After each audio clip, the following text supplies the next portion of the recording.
안녕하세요. Wanna be with you. 여러분과 함께하는 저는 잔디입니다. 반갑습니다. 오늘은 제가 최근에 읽었던 책을 5분 요약해보는 시간을 가지려고 해요. 클루즈라는 책인데요. 유튜버 자청님, 자수성가 청년님의 추천을 받아서 읽게 된 책이에요. 저는 소설을 좋아했어요. 저는 그렇게 상상하면서 이제 읽는 걸 너무 좋아해서 20대 초반까지도 소설만 거의 읽었어요. 제 친한 친구들은 막 자기계발서를 읽기도 하는데 저는 그거는 다 자기 기준에 맞게 쓴 거라 나와는 맞지 않을 거야 라는 편견을 가지면서 보지 않았죠.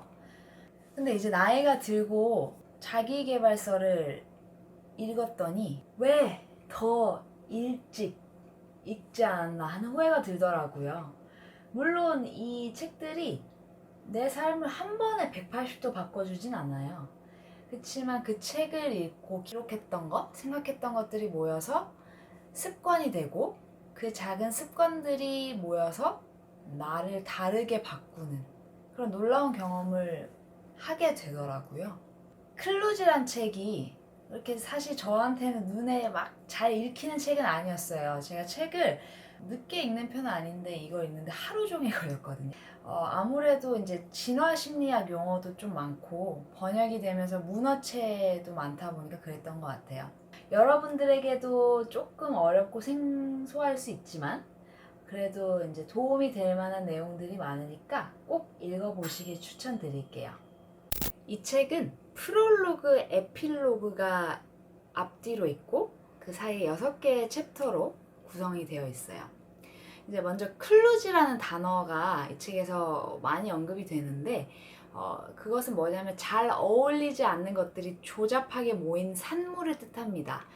사람에게 적용을 하자면 우리가 진화를 하면서 한 번에 확 바뀔 수 없는 것들, 조금씩 변화한 것들이 쌓여서 만들어진 현재의 모습을 뜻해요. 그러므로 우리는 완벽하지 않고 많은 오류들의 복합체라고 할 수 있는 거죠. 1장에서는 우리는 맥락기억이라는 여러 단서들을 이용해서 우리에게 필요한 것을 기억 속에서 끄집어내는 기억법을 사용한다고 말합니다. 그치만 예를 들어서 우리가 어제 시리얼을 먹고 그 전날에 과일을 먹었나? 아니면 그 반대인가? 같이 비슷한 것들을 헷갈릴 수가 있게 돼요. 우리 선조들은 자연 속에서 이제 반응해서 살아가는 존재였기 때문에 기억의 속도를 정확도보다 중시하는 그런 기억체계가 발달했었어요. 근데 이제 현재 우리는 과거보다 훨씬 그 정확성이 중요한 세상에 살고 있죠. 그렇기 때문에 결과적으로 우리의 기억법은 컴퓨터보다 느린 우리의 하드웨어를 보완하기 위해서 발전해오기는 했지만 현 세대에는 적합하지 않은 클루즈와 같다라는 것입니다. 자, 이 장에서는 중요한 설명이 나옵니다.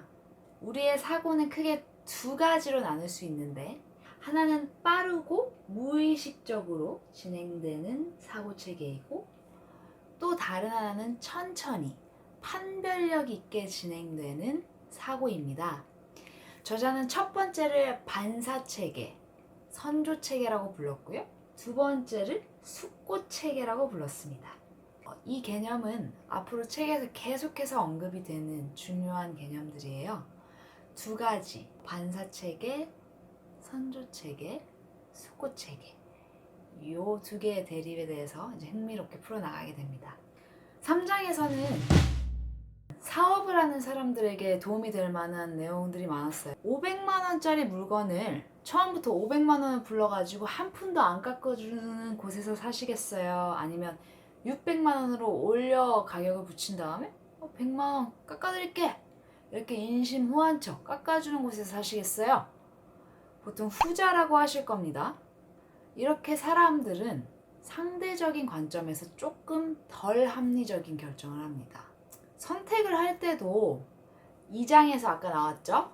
선조, 반사체계, 그리고 습고체계 이런 상호작용들이 일어나는데 보통 우리는 선조체계에 조금 더 의존을 하는 편이라고 하네요. 사장은 사실 저에게 큰 감흥은 없었는데 짧게 요약하자면은 언어에는 애매성, 중복성 등으로 인해서 말하고자 하는 것이 불명확하게 받아들여질 수 있다는 언어의 클루즈에 대해서 말을 한 챕터였어요. 5장은 인간이 왜 쾌락과 행복을 추구하느냐에 대해서 탐구합니다. 저는 침대에 누워서 이제 뭐 영화나 드라마 보면서 과자 먹고 그러다가 자는 걸 너무너무 좋아하는데 사실 그거는 굉장히 비생산적인 행동이잖아요. 그치만 쾌락적이기 때문에 계속해서 합니다. 그것 역시 진화적으로 반사체계가 발달했기 때문인데요. 앞으로는 제가 이렇게 하고 싶을 때 저 스스로에게 잔디야, 이건 클루즈야, 너도 알잖아 라고 스스로 말하면서 자제를 시켜야겠어요. 6장에서는 저는 우울증 환자들의 생각과 관련된 부분이 굉장히 인상 깊었는데요. 그들은 이제 삶의 부정적인 측면에만 주목을 하고 그것과 반대되는 증거들을 무시함으로써 악순환이 반복된다고 말을 했습니다. 마지막 에필로그에서는 이러한 인간 마음의 클루즈들을 어떻게 개선할 수 있는지에 대해서 써놨는데요. 여러 가지들이 있었지만 그 중에서도 어떤 문제를 한 측면에서만 보지 말고 다른 측면에서도 봐라. 다른 측면에서 또 다르게 생각해라. 라든지 미래를 생각하면서 현재의 충동을 억제를 해라.